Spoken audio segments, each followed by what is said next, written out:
Assalamualaikum warahmatullahi wabarakatuh. Kali ini saya akan menjelaskan mengenai constraint. Adapun sasaran kali ini adalah yang pertama adalah memahami definisi constraint, yang kedua dapat membuat constraint, yang ketiga dapat melakukan pemeliharaan constraint. Selanjutnya, definisi constraint itu sendiri adalah batasan atau aturan yang ada pada tabel.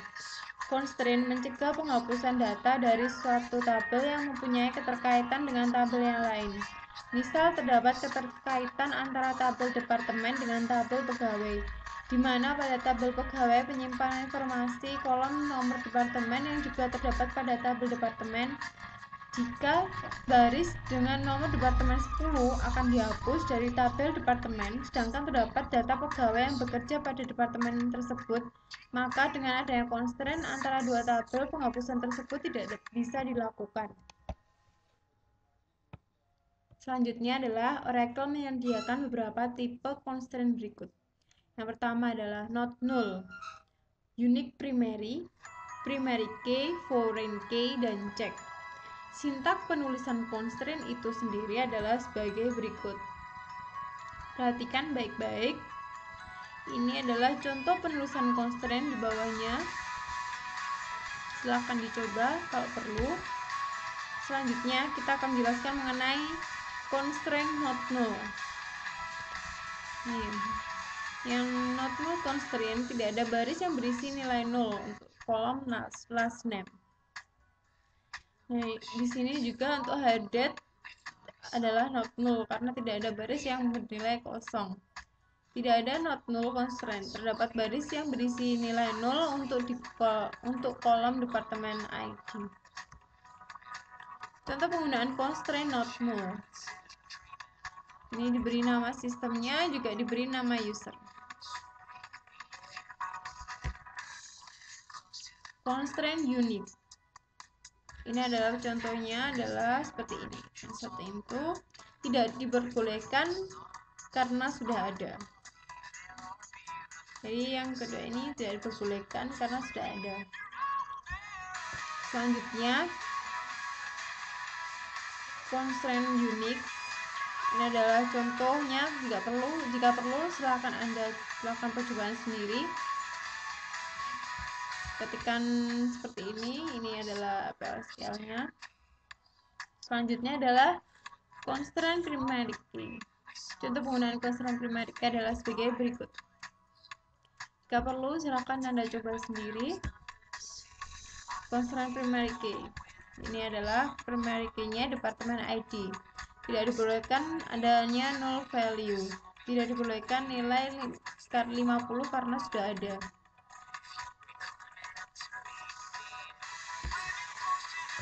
Constraint foreign key. Ilustrasi constraint foreign key adalah sebagai berikut. Departemen ID adalah foreign key jika di tabel employees. Dan ini tidak diperbolehkan karena nilai 9 tidak ada. Ya, departemen 9 tidak ada. Yang selanjutnya adalah diperbolehkan karena departemen 80 itu ada. Selanjutnya adalah constraint foreign key, masih constraint foreign key. Ini adalah perintah pembuatan tabel untuk ilustrasi yang sebelumnya. Silahkan Anda coba sendiri di rumah. Keyword dari constraint foreign key. Berikut ini keyword yang ada pada constraint foreign key adalah foreign key. Yang pertama, foreign key itu mendefinisikan kolom yang ada pada tabel anak. Yang kedua, reference mengidentifikasikan tabel yang ada pada tabel induk. Yang selanjutnya, on deleted cascade adalah penghapusan baris dependen dalam tabel anak pada saat sebuah baris pada tabel induk dihapus. Yang terakhir adalah on delete set null adalah mengkonversi dependent foreign key ke nilai null. Selanjutnya constraint check. Check. Constraint check digunakan untuk mendefinisikan suatu kondisi yang harus dipenuhi oleh setiap baris data dalam tabel. Contoh penggunaannya adalah sebagai berikut.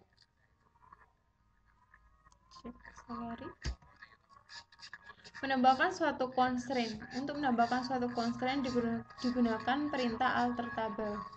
Cara penulisan perintah tersebut adalah sebagai berikut. Alter table, nama tabel, add constraint, constraint, tipe kolom. Selanjutnya, masih dalam menambahkan constraint, misalnya ditambahkan constraint foreign key pada tabel employees yang menunjukkan bahwa data manager harus valid atau berasal dari tabel employees. Seperti ini. Selanjutnya, menghapus constraint. Untuk menghapus suatu constraint juga digunakan perintah alter tabel.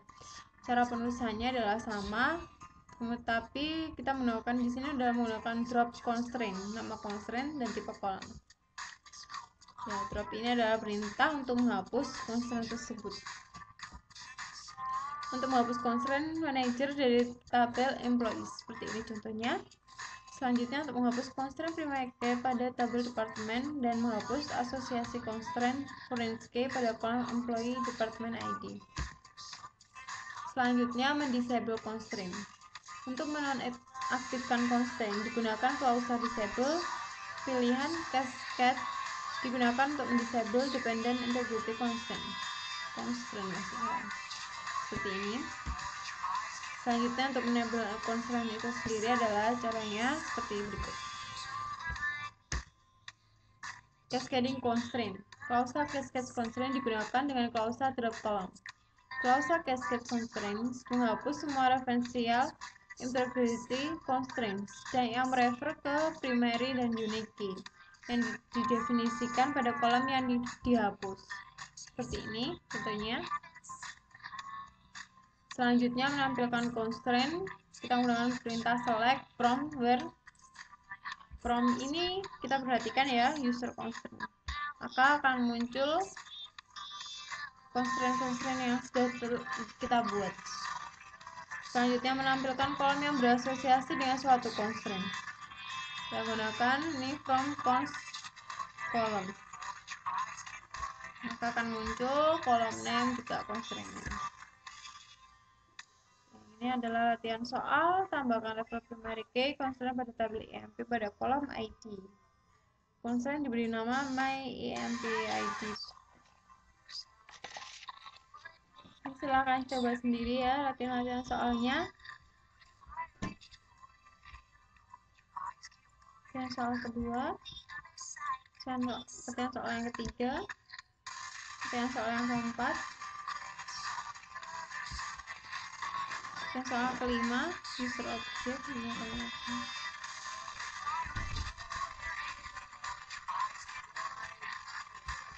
Ini tampilkan constraint juga telah kita pelajari, semua sudah kita pelajari. Silahkan dipelajari sendiri untuk soal-soal latihannya. Untuk modifikasi tabel juga sudah kita pelajari menggunakan klausa alter. Sekian dan wassalamualaikum warahmatullahi wabarakatuh.